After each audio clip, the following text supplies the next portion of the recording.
یکی داره میمیره هر وقت که تنها میشه، سراغ تو میگیره.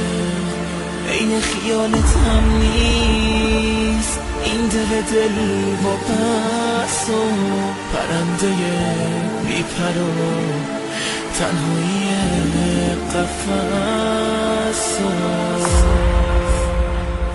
امید علومی، تنظیم الیاس شیرزاد. این خیالت هم نیست، یکی هنوز منتظره، یکی با دوتا چشم خیس هنوز نگاهش به دره.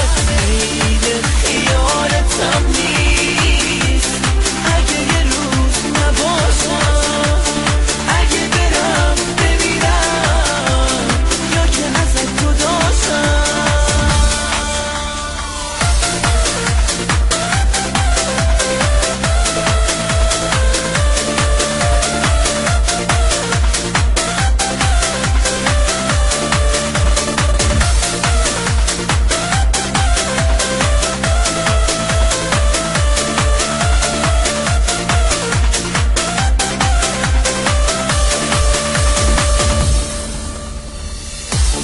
این خیالت هم نیست، دوست نداشته باشم دیگه، با دیدن تو حسی نداشته باشم.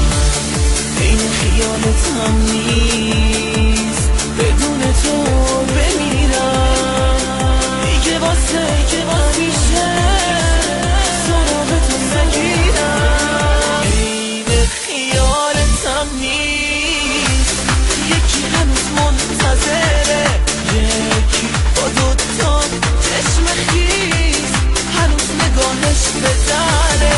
این خیالت هم نیست، اگه یه روز نباشم، اگه برم بمیرم، یا که ازت جداشم.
خیالت هم نیست، یکی هنوز منتظره، یکی با دوتا چشم خیس هنوز نگاهش به دره.